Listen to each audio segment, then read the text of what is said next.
Commander Daeho stared at his computer screen in the South Korean Space Defense Center.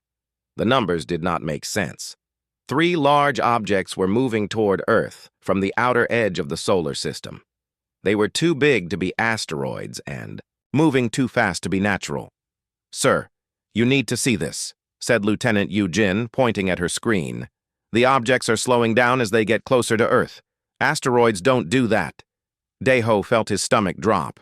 In his 20 years of watching space, he had never seen anything like this. The objects were clearly under control. Someone or something was driving them toward Earth. He picked up the red phone on his desk. This was the direct line to the Global Defense Network headquarters in Geneva. A woman answered on the second ring. "This is Commander Daeho from Seoul Station. We have 3 unknown objects approaching Earth. They appear to be under intelligent control." There was silence on the other end. Then the woman said, "Can you repeat that, Commander?" 3 large objects, moving toward Earth. They are slowing down and changing course. This is not natural movement. We'll contact other stations to confirm. Stand by." Daeho hung up and looked at his team. They all had the same worried look on their faces. Lieutenant Haiwan was checking the radar again and again. Sergeant Bo Ram was trying to get better images with the telescope. "How long until they reach Earth?" Daeho asked. "At their current speed, about 6 hours," Yu-jin replied. 6 hours. Daeho thought about his wife and 2 children at home. Were they in danger? Was everyone on Earth in danger? The phone rang again. It was General Morrison from Geneva. "Commander, we've confirmed your readings. All our stations see the same thing. The objects are definitely artificial. We're calling an emergency meeting of world leaders. What should we do here, sir?" "Keep watching. Send us everything you see. And, Commander, good work spotting them first." As the hours passed, the objects got bigger and clearer. They were ships, massive ships unlike anything humans had ever built. Each one was the size of a small city, with strange curves and angles that hurt to look at. Captain Yuna arrived at the Seoul station with a team from the military. She was South Korea's best pilot and had been chosen to lead the first contact team if this day ever came. No one had really believed it would happen. "What do we know about them?" Yuna asked Daeho. 3 ships. Each one is about 5 kilometers long. They're made of some kind of metal we don't recognize. They stopped just outside our moon's orbit about an hour ago." Yuna nodded. "Any attempts at communication?" "We've tried radio signals on every frequency. No response yet. On screens around the world, people watched as the alien ships hung in space near Earth's moon. News reporters struggled to find words. Children pointed at the sky, trying to see the visitors with their own eyes. Then the aliens made contact. A new signal appeared on every radio and television on Earth. The message was in a language no human had ever heard, full of clicking sounds and strange music. But somehow, everyone could understand it. "People of the 3rd planet, we are the Velkan Empire. We have traveled far to reach your world. You will surrender your planet to us, or we will take it by force. You have 1 day to decide." The message, repeated several times, then stopped. Yuna felt her hands shake. "1 day," she whispered. The world's leaders worked through the night. Presidents, prime ministers, and generals talked on secure video calls. Some wanted to fight, others wanted to negotiate.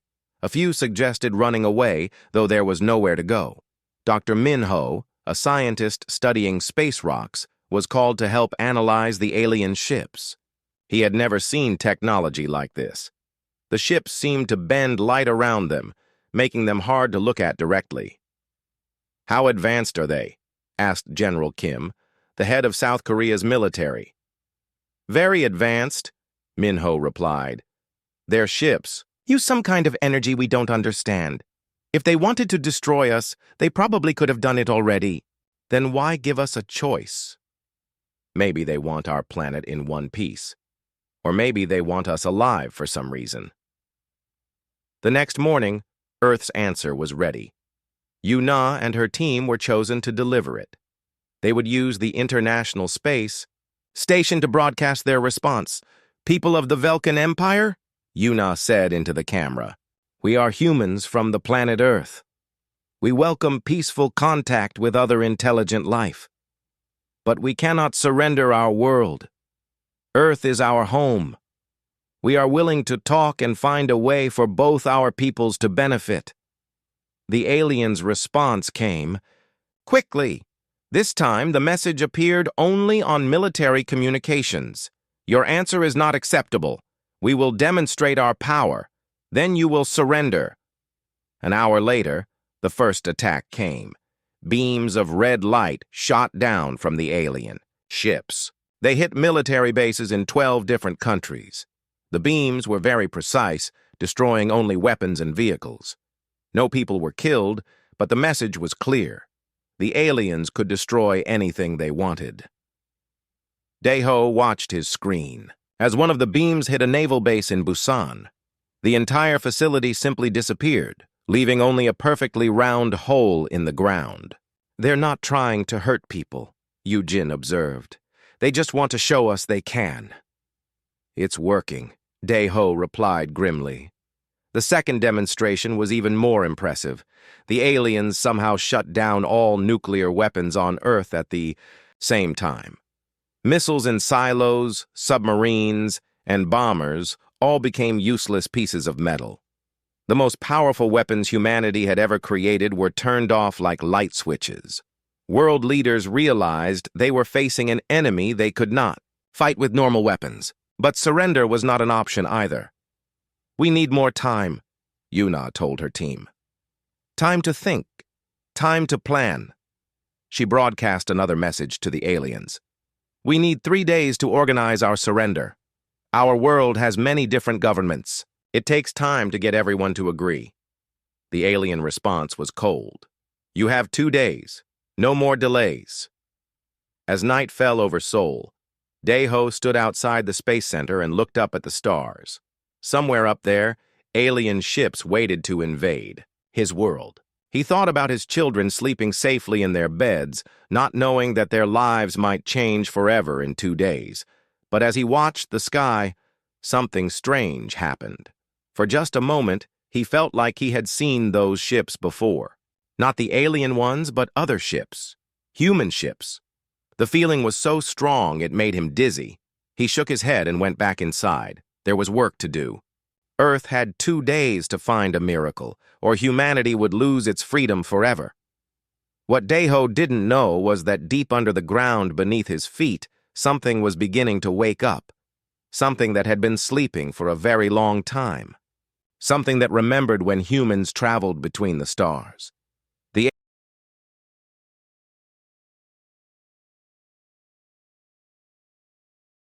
Dr. Minho felt the ground shake under his feet as he walked across the university campus.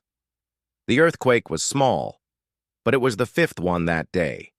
Ever since the aliens had attacked the military bases, the Earth seemed restless. His phone rang. It was his colleague Dr. Park from the Geological Survey. "Minho, you need to see this data. The earthquake patterns are not normal. They're too organized, like something big is moving underground." Minho drove to the survey office as fast as he could. Dr. Park showed him maps covered in red dots marking earthquake locations. "Look at this pattern," Park said, pointing to the map. "The earthquakes form a perfect circle around Seoul, and there are similar circles appearing around major cities all over the world." "That's impossible," Minho said. "Natural earthquakes don't form patterns like this." "I know, but the readings are real. And there's something else. The earthquakes are getting stronger and more frequent. Whatever is causing them is getting more active." Minho studied the data for hours. The earthquake patterns made no sense according to everything he knew about geology, but the numbers didn't lie. His phone buzzed with a text message from his daughter Boram, who worked as a translator for the government. "Dad, something weird is happening to people. Call me." He called her immediately. "Boram, what do you mean?" People are having strange dreams, Dad.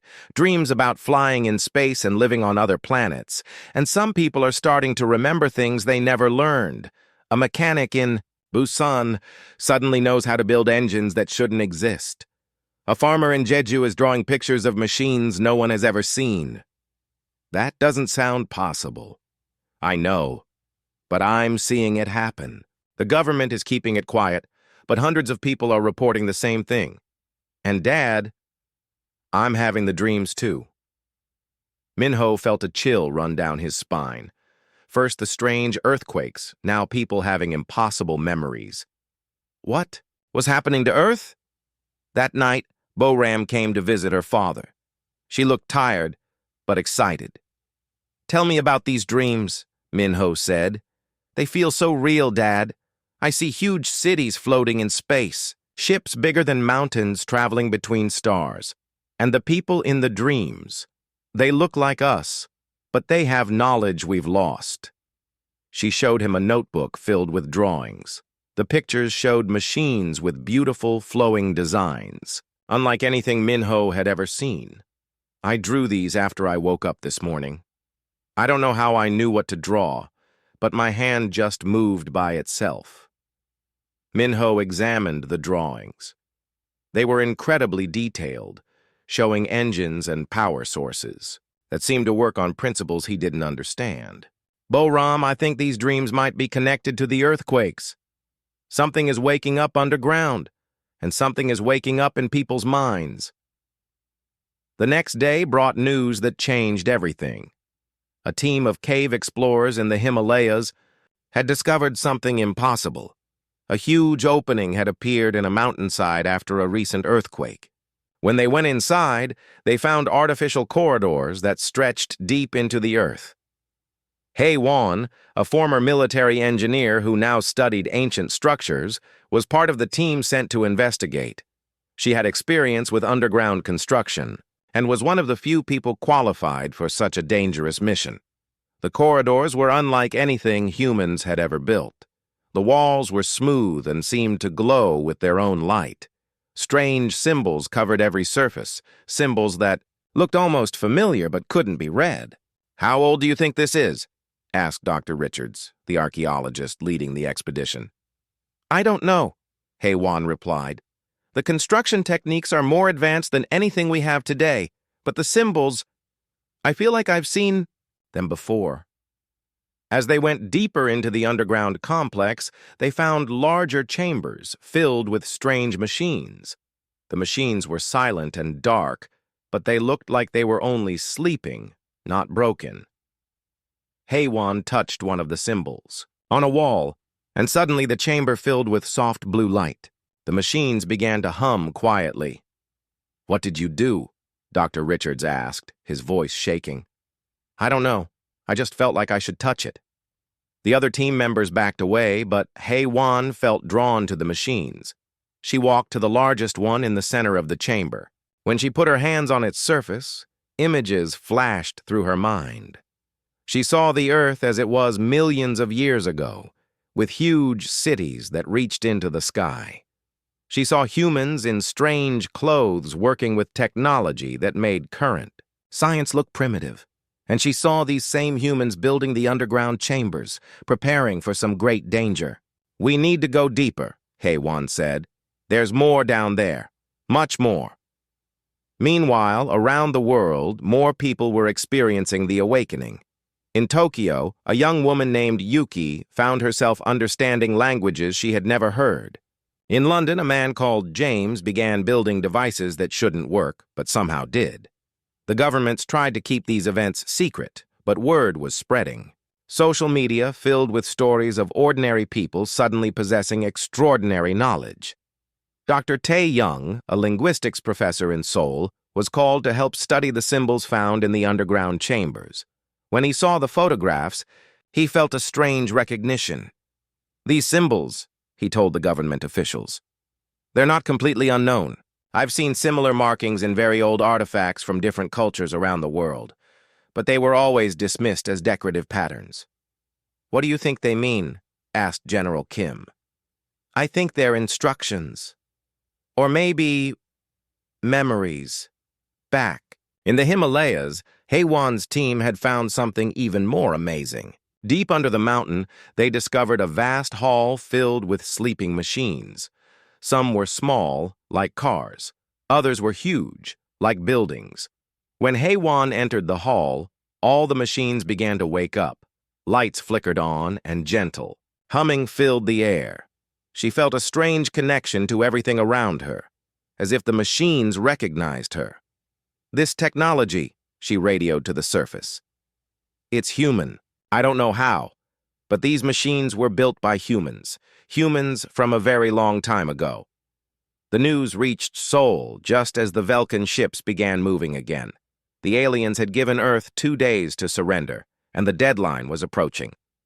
Commander Daeho watched his screens as the alien ships moved closer to Earth. But now he wasn't only watching space. He was also monitoring the growing energy readings from underground sites around the world. "Sir," Lieutenant Yu Jin reported, "we're detecting massive power sources activating beneath major cities.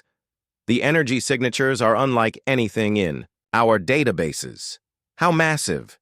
"Each source is putting out more power than our largest nuclear plants, and the output is increasing every hour." Boram called her father with urgent news. "Dad, the dreams are getting stronger, and now I'm not the only one. Thousands of people are reporting the same thing. We're all remembering the same things." "What kind of things?" "How to build starships, Dad. How to travel faster than light. How to defend Earth from invasion. It's like humanity used to know these things, and now we're remembering." Minho felt pieces of a huge puzzle falling into place. The earthquakes, the underground chambers, the awakening memories, the ancient technology responding to human touch.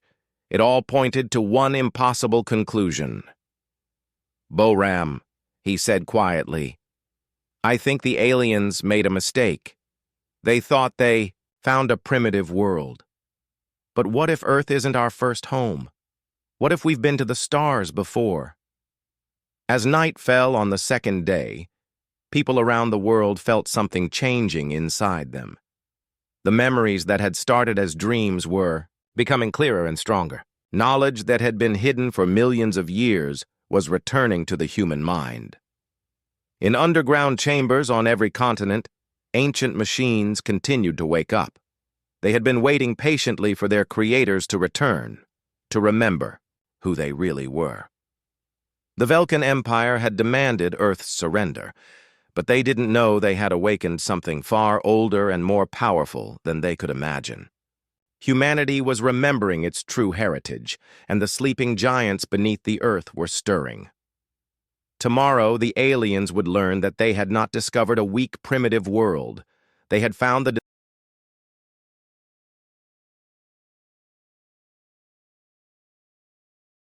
Dr. Tae-young had not slept in 2 days. The symbols from the underground chambers covered every wall of his office. Each one seemed to tell part of a story, but the complete picture was still missing. His assistant, So-jin, brought him another cup of coffee. "Professor, you need to rest. You've been staring at these symbols for 48 hours. I'm close to something, So-jin. These aren't just random markings. They're a historical record. But the history they tell? It's impossible." So-jin looked at the symbols covering the walls. To her, they looked like beautiful art, but meaningless. "What do they say?" "They tell the story of a great human civilization that existed millions of years ago. A civilization that traveled between the stars and built an empire across the galaxy." "That can't be right, Professor. Humans only developed civilization a few thousand years ago." Tae-young rubbed his tired eyes. "That's what we've always believed, but what if we're wrong? What if humans were spacefaring long before recorded history and something happened that made us forget?" His phone rang.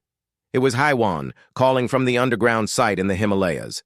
"Professor Tae-young, you need to come here immediately. We've found something that changes everything." "What is it?" "A record chamber. It's full of information about who built this place and why.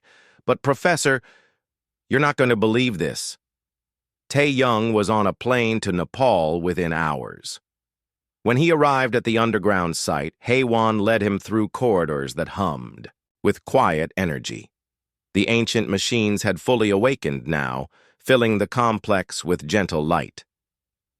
"The record chamber is at the deepest level we've found," Haywan explained as they walked. "When I touched the control panel, it activated automatically. It's like the machines were waiting for humans to return." The record chamber was a circular room with walls covered in moving symbols. As Tae-young watched, the symbols rearranged themselves into patterns he could almost understand. "Touch the central panel," Haywan said. "That's what made it work for me." When Tae-young placed his hands on the smooth surface, the room exploded with light and sound. Images appeared in the air around him, showing the history of a civilization he had never imagined. He saw the Earth as it was 10 million years ago, covered with cities that reached toward the stars. He saw humans who looked just like modern people, but who possessed technology that seemed like magic. Ships the size of mountains traveled between worlds, carrying people and goods across vast distances.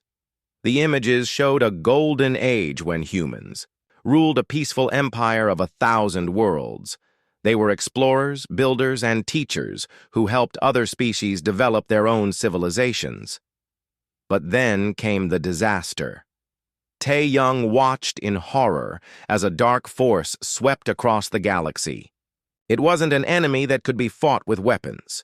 It was something that destroyed life itself, turning entire star systems into empty space. The human empire fought bravely, but they couldn't stop the spreading darkness.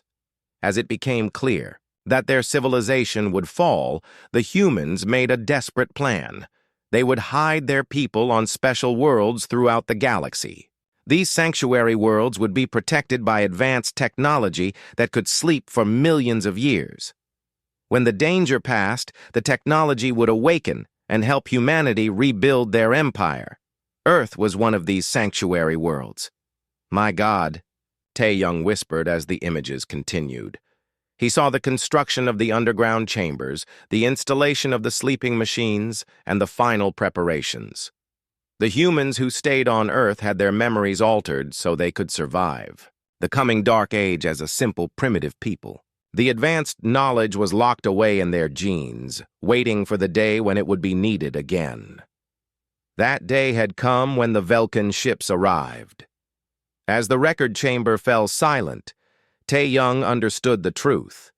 Humanity wasn't a young species that had just learned to use tools. They were the children of the galaxy's greatest civilization, and their inheritance was finally being unlocked. Meanwhile, around the world, people were experiencing stronger and stronger awakenings. Boram sat in her apartment in Seoul, watching her hands move across paper as she drew blueprints for machines she had never seen but somehow understood completely. "Faster than light engines," she murmured to herself. "Gravity manipulators, dimensional shields." The words came from knowledge buried deep in her mind, knowledge that was becoming clearer every hour. Her friend Jin-ae called with similar news. "Boram, I can hear something. It's like voices, but not exactly voices. They're trying to tell me something important." "What kind of voices?" "Ancient ones. They're showing me how to connect with the machines in the underground chambers. I think I'm supposed to be some kind of bridge between humans and the old technology." Around the world, similar awakenings were happening. Kyung-ho, a construction worker in Busan, found himself understanding architectural principles that wouldn't be invented for centuries. Aira, a nurse in Incheon, suddenly knew how to operate medical devices that existed only in the underground chambers. The Velkin Empire was watching these developments with growing alarm. Admiral Thyrix studied the reports from his intelligence officers with increasing concern. "The humans are changing," reported Commander Zeth. "Our monitoring stations detect massive energy increases from their underground installations, and the humans themselves are displaying knowledge they shouldn't possess." "Explain," Thyrix demanded. "They're building devices our scientists can't identify. Some appear to be weapons. Others look like communication equipment more advanced than our own." Thyrix felt a chill of fear. In the Velkan Empire's long history of conquest, they had never encountered anything like this. Primitive species were supposed to stay primitive. Send more reconnaissance drones. I want to know everything about these underground installations. But when the Velkan drones approached the awakening sites, they encountered something unexpected. Energy shields appeared around the installations, shields that made the drones simply disappear when they got too close. The humans weren't just remembering their past. They were actively defending themselves with technology the Valkans couldn't understand. Back in the Himalayan record chamber, Tae Young was learning more about the ancient human civilization. The records showed him the names and faces of the people who had built Earth sanctuary systems. So Jin, the builder, had designed the underground chambers that could sleep for millions of years. Kyung-ho, the Guardian, had created the genetic locks that would preserve human knowledge across the ages. Woo Jin, the engineer, had built the manufacturing systems that could produce advanced technology when needed, but most important of all was the figure known as the Bridge Keeper, whose identity was hidden even from the records. This person would be born when the awakening began and would serve as the connection between ancient wisdom and modern humanity. As Tae Young studied the records, he began to suspect who the Bridge Keeper might be. The description matched what Bo-Ram had told him about Jin-A and her strange ability to hear the ancient voices. He called Sol immediately. Bo-Ram, I need to speak with your friend Jin-A. It's urgent. She's here with me now, Dad. What's going on? Put her on the phone. When Jin-A spoke, Tae Young could hear something different in her voice. It was still her, but there was an echo of something much older and wiser. Jin-A, can you hear the voices now? Yes, Professor. They're getting stronger. They're telling me about the great machines buried under the earth. They want me to help wake them up. Jin-A, I think you might be very important to what's happening. The ancient records speak of someone called the Bridge Keeper. I believe that person is you. There was silence on the phone. Then Jin-A spoke in a voice that seemed to carry the weight of ages. I know. They've been preparing me. The time for hiding is over. Humanity must remember who we really are. That night, as the Velkan deadline approached, Jin-A made her way to the underground chamber that had been discovered beneath Seoul. Other awakened humans were gathering there as well, drawn by the same ancient call. When Jin-A placed her hands on the central control system, the entire complex came alive. Lights blazed throughout the underground facility as machines that had slept for 10 million years awakened to serve their creators once more. Around the world, similar awakenings were happening. The sanctuary systems built by the ancient humans were finally activating, ready to help their descendants reclaim their birthright among the stars. The Velkan Empire had expected to conquer a primitive world. Instead, they had awakened the sleeping heirs of the galaxy's former masters, and those heirs were remembering that they had once ruled the stars themselves. The real battle for Earth was about to begin. But this time, humanity would not be fighting as primitives defending their planet. They would be fighting as the rightful inheritors of a galactic empire, using weapons and technology that made the Velkan fleet look like toys.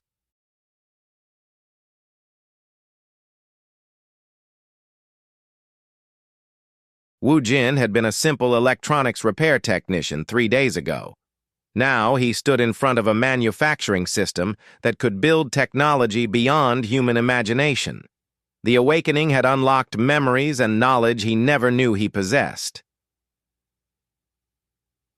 The gravity manipulation drives are simple once you understand the principles, he explained to the group of awakened humans gathered around him. The ancient humans could bend space itself, making travel between stars as easy as walking across a room. Dr. Yu Jin, the quantum physicist who had been put in charge of coordinating the awakening sites around the world, watched in amazement as Woo Jin operated machinery that shouldn't exist. How long will it take to build the first ships? She asked. The manufacturing systems have been preparing materials for millions of years, Woo Jin replied, his hands moving over controls that seemed to respond to his thoughts. The first fighters will be ready in 6 hours. The larger ships will take longer. Above ground, the Velkin fleet was preparing for their final assault on Earth. Admiral Thyrix had grown tired of waiting for humanity's surrender. The strange energy readings from the planet's surface convinced him that delay was dangerous. "Begin the bombardment," he ordered. "Target the major population centers. Show these primitives the cost of defying the Velkin Empire." But when the Velkin weapons fired, something impossible happened. Massive energy shields appeared over every major city on Earth. The alien weapons, which could destroy mountains, simply bounced off the shields like raindrops hitting glass. "Impossible," Thyrix whispered. "Those shields are more powerful than our planetary defense systems." In the Seoul underground facility, Jin-A felt the shields activate through her connection to the ancient network. She had become the bridge between human consciousness and the awakening technology, able to control systems across the entire planet with her thoughts. "The shields will hold," she told the others. "But we need to take the fight to them. The manufacturing systems are ready to produce our fleet." Se-hoon, a former Air Force pilot whose awakening had given him knowledge of spacecraft operation, stood ready to command the first squadron of ancient fighters. He had spent hours studying the ship designs that appeared in his mind, understanding technology that made current aircraft look primitive. "The fighters use dimensional engines," he explained to his pilots. "We don't fly through space, we fold space around us. The enemy won't be able to track us using their sensors." As the first human fighters emerged from hidden launch bays around the world, the Velkin fleet detected something that made no sense. The ships appeared on their sensors for a moment, then vanished completely, only to reappear somewhere else entirely. "Admiral," reported the Velkin science officer, "the human ships are using technology we don't understand. They seem to be moving through folded space." Thyrix watched his tactical display in growing alarm as more human ships appeared. These weren't primitive rockets or simple spacecraft. They were sleek, beautiful vessels that moved like living things through space. The first engagement was brief and devastating for the Valkans. The human fighters attacked from impossible angles, appearing inside the Velkin formation before vanishing. Again.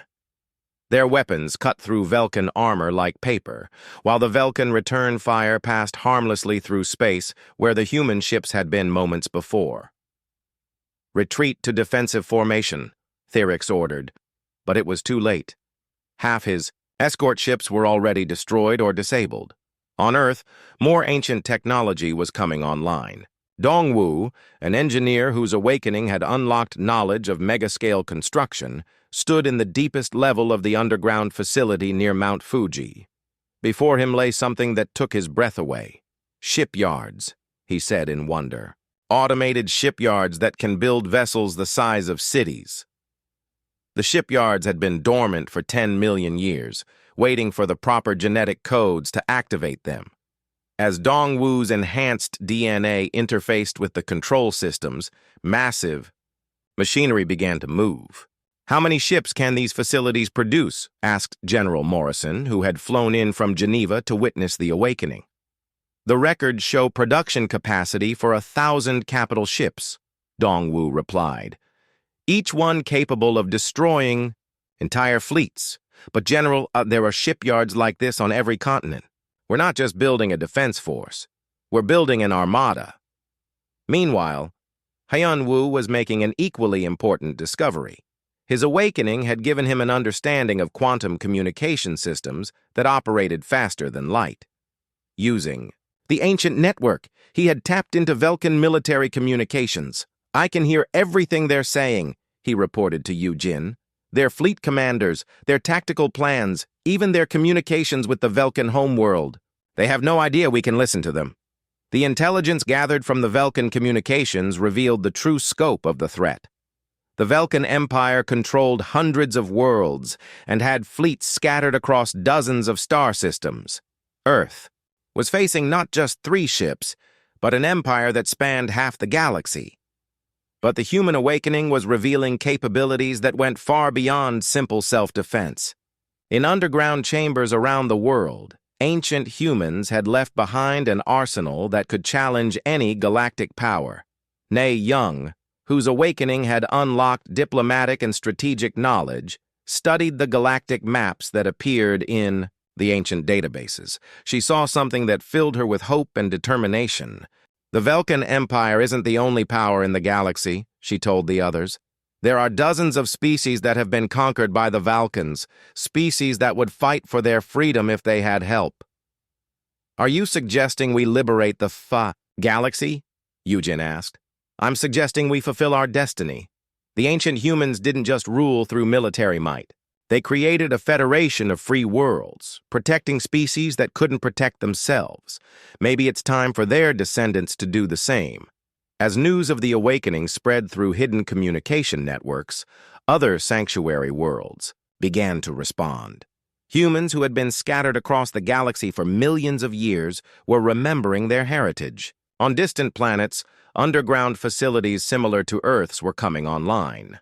Admiral Thyrix received increasingly desperate reports from across the Velkan Empire. Human ships had appeared in over a dozen star systems, moving with impossible speed and attacking with devastating effectiveness. How many of these humans are there? He demanded. Unknown, sir. But our intelligence suggests they have access to technology that predates our civilization by millions of years. Thyrix felt the cold touch of fear. The Velkan Empire had built its power by conquering primitive worlds and enslaved species. They had never faced an enemy with superior technology. Back on Earth, the first capital ship emerged from the Mount Fuji shipyards. The vessel was 10 kilometers long and moved through space like a living creature.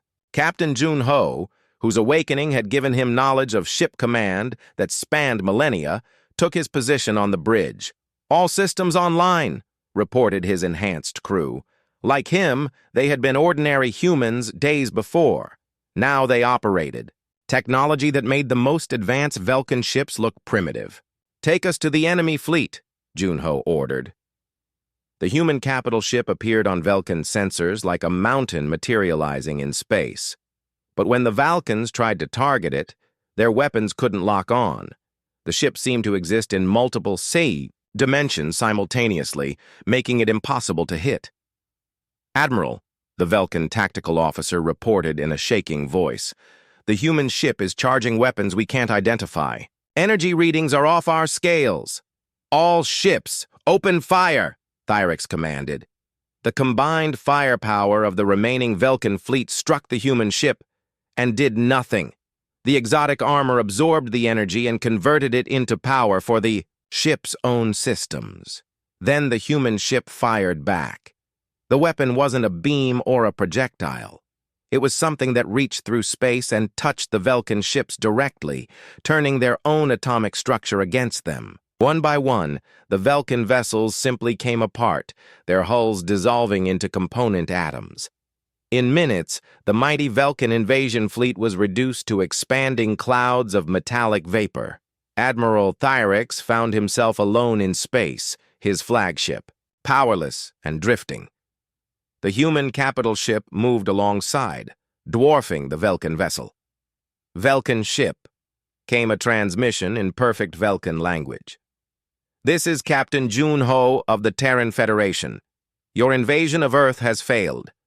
You will surrender your vessel and prepare to be taken prisoner. Impossible, Thyrix whispered. We are the Velkan Empire. We have conquered 100 worlds. Your empire's days are numbered, Jun-Ho replied calmly. The children of Earth have awakened, and we remember what the galaxy was like before tyrants. Like you tried to rule it. You will surrender now, or you will be destroyed. Thyrix looked at his tactical display, showing the wreckage of his once mighty fleet. Around Earth, more human ships were appearing. Ships that used technology his scientists couldn't begin to understand. With no choice left, he gave the order to surrender. The battle for Earth was over, but the war to liberate the galaxy had just begun. Humanity had remembered its destiny among the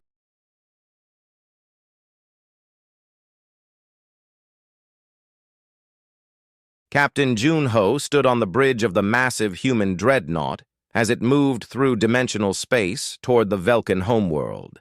The ship was so large that it carried its own cities, manufacturing facilities, and gardens. To the humans, aboard, it felt like flying through space in a piece of Earth itself. "Captain," reported Lieutenant Sang Min from the navigation station, "we're approaching the Velkin home system. Long-range sensors detect over 200 enemy ships waiting for us." Junho smiled. 3 weeks ago, 200 Velkin ships would have seemed impossible to fight. Now, with humanity's ancient technology fully awakened, they were simply another obstacle to overcome. "Signal the fleet," he ordered. "All ships maintain formation. Remember, we're here to liberate, not to destroy." Through the quantum communication network that Hyunwoo had established, Junho could coordinate with human forces across the galaxy. On dozens of worlds, awakened humans were leading liberation movements against Velkin occupation forces. The war had spread faster than anyone had expected. When news of Earth's victory reached the enslaved worlds of the Velkin Empire, rebellions broke out everywhere. Species that had been oppressed for centuries suddenly found hope in the return of humanity. Yunjung, whose awakening had made her the primary interface with the ship's ancient AI, felt the vast intelligence of the vessel, responding to the crew's thoughts and needs. The ship wasn't just a machine. It was a living extension of human will, capable of repairing itself, learning from battle, and adapting to any situation. "The AI confirms that sanctuary worlds throughout the galaxy are coming online," she reported. "Humanity's total fleet strength now exceeds 10,000 ships of various sizes." 10,000 ships. Junho marveled at the number. The ancient humans had been thorough in their preparations, scattering sanctuary worlds and hidden fleets across the galaxy like seeds waiting for the right season to grow. As the human fleet emerged from dimensional space near the Velkin homeworld, the enemy ships moved to intercept them. But Admiral Theorix, now a prisoner aboard the human flagship, had already explained the futility of resistance. "Your weapons cannot penetrate our shields," he had told the Velkin High Command during his final transmission. "Your ships cannot match our speed. We are fighting the heirs of the galaxy's former masters, and they have technology we cannot hope to match." The Velkin defense fleet opened fire as soon as the human ships appeared. Thousands of energy beams and missiles filled space, creating a light show visible from the planet's surface. But the human ships moved through the barrage like ghosts, their dimensional shields allowing the attacks to pass through harmlessly. In response, the human weapons reached out and simply turned off the Velkin ship's power systems, leaving them drifting helplessly in space. "This is Captain Junho of the Terran Federation," he broadcast to the planet below. "We have not come as conquerors. We offer freedom to all species under Velkin rule. Those who wish to join us in building a new galactic federation are welcome. Those who prefer independence will be protected and supported." The response from the Velkin planet surprised everyone. Instead of defiance, the transmissions were filled with relief and gratitude. The Velkin people themselves had grown tired of their empire's endless wars and oppression. "We surrender," came the message from the Velkin capital. "We ask only for mercy and the chance to build a better future." Ara, whose awakening had unlocked diplomatic skills that spanned millennia, took charge of the negotiations. She understood that lasting peace required more than military victory. It required healing the wounds left by centuries of conquest and oppression. "The Terran Federation offers membership to all species, including the Velkins," she announced. "Your empire is ended, but your people have a place in the galaxy we're building." Within days, Velkin worlds throughout the galaxy were surrendering to human forces. But the humans didn't occupy these worlds or rule them directly. Instead, they helped establish new governments chosen by the people themselves. Chanho, a young pilot who had been born during the awakening, led exploration missions to uncharted regions of the galaxy. His generation had grown up with the ancient knowledge, combining human intuition with advanced technology in ways that amazed even the awakened adults. "We've found 17 more sanctuary worlds in this sector alone," he reported to Earth. Each one contains human populations that have been waiting for the awakening. Some maintained more technology than others, but all remembered their heritage when the signal reached them. The signal was Jinne's greatest achievement. Working with the ancient communication networks, she had sent a quantum message to every corner of the galaxy, awakening sleeping humans and activating dormant technology wherever it existed. On Earth, the changes continued to amaze those who witnessed them. The underground facilities had expanded into vast cities that reached both, deep into the planet and high into the sky. Technology that seemed magical had become part of daily life. But perhaps the most important change was in humanity itself. The awakening had not just restored ancient knowledge. It had awakened ancient wisdom. Humans remembered what it meant to be guardians of peace rather than conquerors seeking power. Dr. Minho, now serving as Earth's chief scientist, studied the historical records with growing understanding. The ancient humans didn't rule the galaxy through fear, he explained to a gathering of world leaders. They led through example, protecting the weak and helping other species develop their own potential. "And that's what we must do now," added Eugene. "We have the power to conquer, but we must choose to liberate instead." The new Terran Federation grew rapidly as more species joined voluntarily. The humans shared their technology freely, helping other races develop their own advanced civilizations. The galaxy began to flourish in ways it hadn't seen for millions of years, but not everyone was happy with the changes. In the Outer Rim territories, some Velkan military commanders refused to surrender.